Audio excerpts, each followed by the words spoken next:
Hey all, welcome back to my channel, Itsuchi here, and I wanted to briefly reintroduce you guys to transformations. In the last, well, in all of the demos up to this point, transformations have used a generic placeholder animation, and they've all just been shared, unique across everyone. The system also didn't really, it wasn't complete. It was functional, but not complete. Well, now the entire transformation system is refined and complete, including character-specific animations. Actually, I'm going to go to Team Battle so I can show multiple characters at once. You know what? Nah, it's fine. I'll show them one at a time. Because why not? I'll show Naruto first. Let's pick an outfit that we don't normally get to see. Sure, we'll do his childhood outfit. And we'll just randomize the second character. Let's random stage. I did learn that I cannot import, like I cannot convert my old animations to new ones. So for like the character select thing, character select poses, all of those custom animations I did, they're just gone. I'll either recreate them or I'll redo the system and maybe try something new. But anyway, got to redo that whole system. Not redo it, but yeah, I can't get those animations back. All right, so with transformations, again, that's going to be, let me turn on my inputs. All right, so obviously back SP is that, and so yeah, this is Naruto's custom transformation animation. You can also go one tails. So I can do, basically, remember, if you guys didn't remember, I did make a video on how I updated the animation logic to be actually just like it was in the original games, where every animation has this unique ID, and what the game will do is it'll check if the character has their own version of the animation. If not, then it'll play a default animation. So that's kind of how it works. So I use that same methodology in my game now when I switch to humanoid. So first, when it checks for the transformation animation, it's going to check if Naruto has a character-specific one, in which in this case he does. And if so, it'll play that one. If not, then there is a fallback animation that it will play instead, so that there's always an animation playing that matches. So yeah, so that's how it works here. So whenever I use transformation with Naruto, it's going to use his character-specific transformations, animations. And of course, the moveset changes too, because why not? So yeah, next I'll show Sasuke, because there's two things I want to show with Sasuke, not just his transformations. Let's see, let's also pick an unorthodox outfit. Let's do this one.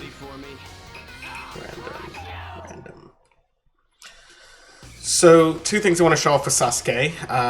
One, going back to those animations, there's two. There is in my game, while at a presentation level, there's no real difference between a transformation and an awakening, but coding-wise, there is. A transformation is just a quick change.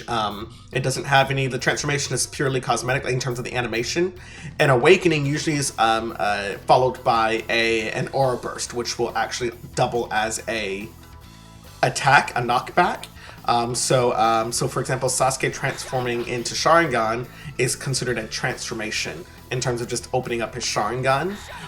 The awakening would be going into Curse Mark level 2, which, there you go, you see that has an aura burst. So, and the animation is also different.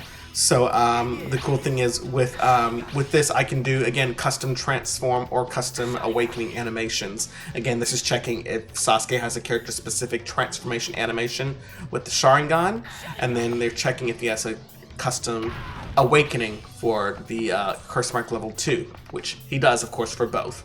So, so I do have that level of flexibility with the characters to have yeah, character-specific animations for the transformations that now fit their actual models. There was also occasionally a glitch where they would T-pose when they would transform. That glitch is also no longer here. It will usually only ever happen in the animator. I don't know if I'm sorry, in the editor. I don't know if I've ever actually seen it happen at runtime, but I did see it happen quite often at during the editor process, but definitely not an issue at all during the editor, which is what we're in right now. There are gameplay inconsistencies in the editor than the build version. The build version is the definitive. That's the version that needs to play. The editor can afford some glitches of that nature, as long as they don't show up in the build version, but it's nice when the editor version also does not have those errors. So no more T-posing during transformations. The other thing I want to show off with Sasuke is his Demon Wind Shuriken animation is back. Now, I didn't get the chance, like I say, I tried to port it over from the old animation, convert the old animation that I created by hand to do it, and I couldn't.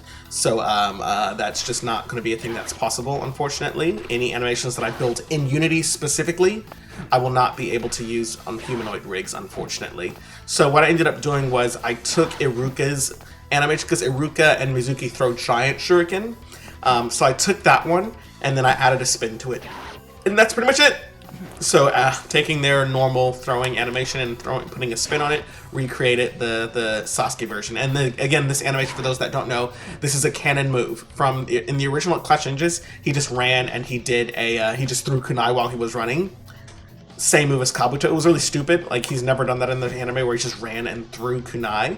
So I wanted to give him something from the anime for that move, and I always thought it was weird that he never used the Demon Wind Shuriken in Clash Ninja, even though it was such an iconic move in the anime/manga. So I added that here. So that spin attack is from, he does that in the Chunin exams. I'm sorry, in the Chunin exams. He does it in the fight against Zabuza, the first encounter. The spin was, he was switching out the Demon Wind Shuriken inside of his backpack for a fake one, basically, to throw, to do a double attack. What do they call it? Like a Shadow Windmill Jutsu, I think. But this isn't Shadow Windmill Jutsu, this is just him throwing the Demon Wind Shuriken. And when he does throw it, he jumps in the air and he throws it downwards. So I just kept it on the ground since it's a dash attack. But yeah, so this is from the show. And that's why he does a spin with it. To kind of build momentum as he throws it. So that's where that came from. And that's not in the game. So that means Sasuke's moveset is officially, at least the base moves, is now complete. That was the only animation that was custom that I hadn't imported yet, because I couldn't, like, say it was a brand new animation. So that one's done. Obviously, inverting the stance is done now, working flawlessly, as you can see here. And finally, what was it? Oh, the only other thing I still got to work on is throws. I tried to get this in yesterday, but turns out there are significant issues using Unity's timeline, because I'm trying to use Unity's timeline engine with humanoid animations is apparently problematic, because Unity, I'm just so tired of Unity not being what it needs to be. But I'll get to it at some point. I did get some progress right before the end of the night. I just didn't get finished with it because it was just such a headache getting it to even where I got it from. So throws are almost back in. It's just getting the timeline system within Unity to work with humanoid animations. And last but not least is Hinata. We will go ahead and show her animations as well. We'll pick an outfit we don't normally get to. Oh yeah, I added in Byakugan Hinata, not Byakugan, training outfit Hinata. In the last video I added this outfit. And I totally forgot, I also planned to add this outfit from her memories when she was training with her father. So I went on and added that one as well. Same process you guys already saw. I used the shirt from this Hinata and merged it with the pants from this Hinata. And then I took the sleeves from this Hinata, took off the cuffs, merged the short sleeve with the long sleeve here, and that's it. And that's how I make this outfit. And then did a little bit of texture work on the neck for the nets. And that was it. I also shrank her legs and feet because her feet were just looking a little bit too big disproportionately. So I shrank her feet down a little bit and her ankles because, yeah, they were a little bit too large, disproportionately large. So, yeah, so these are the final models with the new feet and all the outfits, including the training outfit and her childhood outfit. So we will go ahead and use these two. Also, in the last video, I imported the wrong stance. I used Byakugan Hinata's stance. Oh, and yeah, and that's a good thing too. I told you guys before that Hinata's, all of her animations were broken, and I was like, oh, I need to try it again and see if it's different with humanoid. It is. All of her animations work correctly with humanoid rigs, which is a unforeseen positive. Another positive about switching to humanoid. So now I can use all of her regular animations again, not broken this time. And also, I had the wrong stance. Her awakened Hinata from Revolution 2 used Neji's stance, which is not the same stance Hinata uses. So in the last video, she was using the wrong stance. I said in another video or post that I didn't want her awakened Hinata to just borrow all of Neji's animations. I still wanted it to be core Hinata with just a couple of tweaks for her Byakugan form, just like in Revolution 3. Revolution 3 did not switch to Neji's animations. She still had a lot of her own moves in there. So in the same way, yeah, even when she's in Byakugan here, her stance stays the same. instead of switching to Neji's stance. That stance will be reserved for Neji. And someone put a comment on that video too. They said that Kishimoto actually made their stances different for a reason. So Hinata's is based on one form, and Neji's is based on another martial arts form. So they are meant to be different. So it wouldn't make sense that Hinata suddenly is using Neji's stance. Unless, point me in the comments if that was intentional when Awakened Hinata happened. If she switched her stance in the anime, I don't remember that happening. I remember she just used her 8 Trigon's protective palms, but I don't remember her switching her stance specifically. So if I got that wrong and she did switch her stance, let me know so I can update it. But I did fix it in this for now. Her stance is now her actual, what Hinata's stance is supposed to be, which is different from Neji's. All right.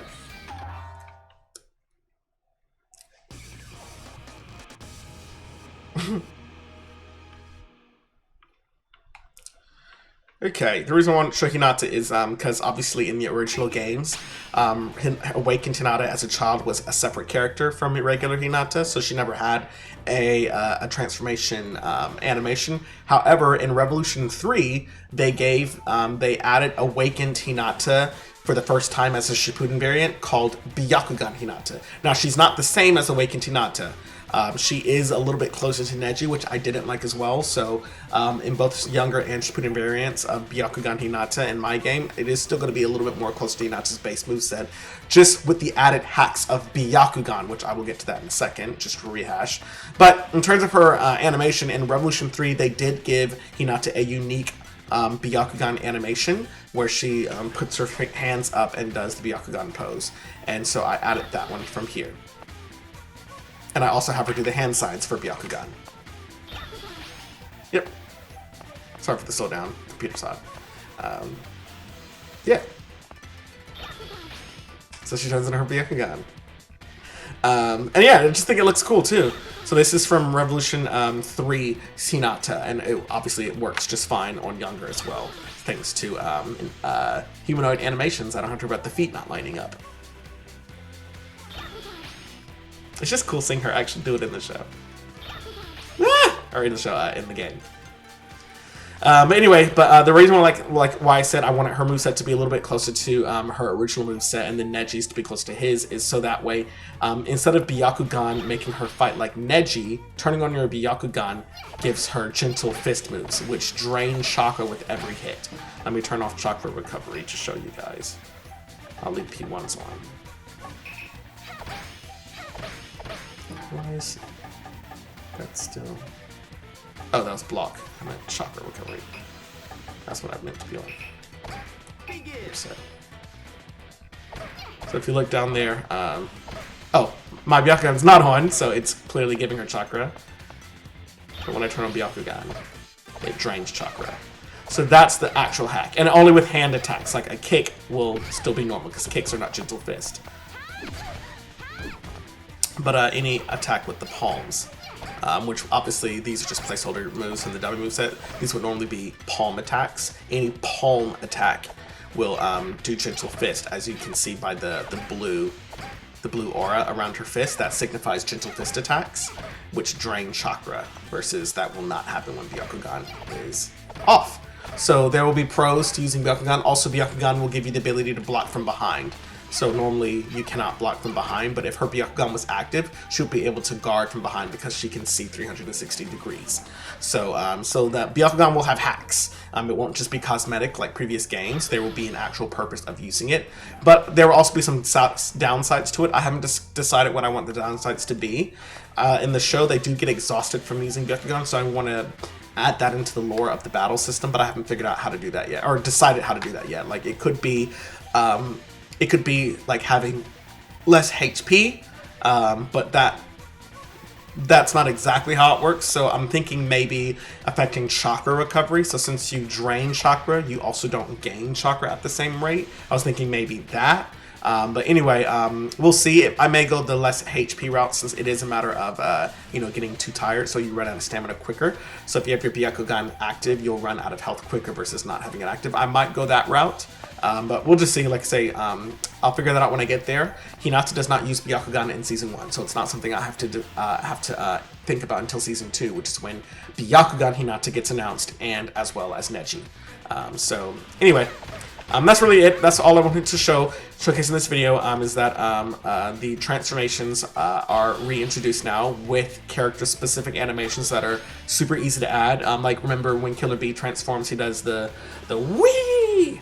I would just have to all I have to do is add his animation in the game, and that's it. The game will automatically pull from his character-specific animation for his transformations. Whenever I get to that in season, he's introduced in season 8, I think. Season 9 is when he gets introduced. So yeah, it's just a matter of adding in the animation, and the game will handle the rest. Yep. Oh, and just to close off the video, I'm also almost done with PTS Sakura's moveset being back in the game. So yeah, that's the last thing I'll do is I need to get throws back in once I overcome the struggles of doing humanoid animations with Timeline. That'll also help me get Jutsu back in the game because it's the same issues will work both ways. And then obviously getting Sakura's moveset working again. So I've got a lot of her moves in, but not all of them. As you can see, she has her first kunai, but not the rest of the kunai throws. So yeah. See, so not all of her moves are in. Yeah. Her second slap doesn't always connect, so I need to adjust that as well, adjust the hitbox for it. But yeah, but otherwise, most of her, not most, but a lot of her moves are almost in. Gotta do her up B. I think her teleports are also done. Yeah. Yeah. Anyway, so yeah, PTS Sakura's almost done, and then I'll do throws and jutsu, and then also the character select it's not character, the versus screen animations, and then the game will be caught back up to where it was before, and then I can start adding in new characters. Thanks for watching, guys. Cheers.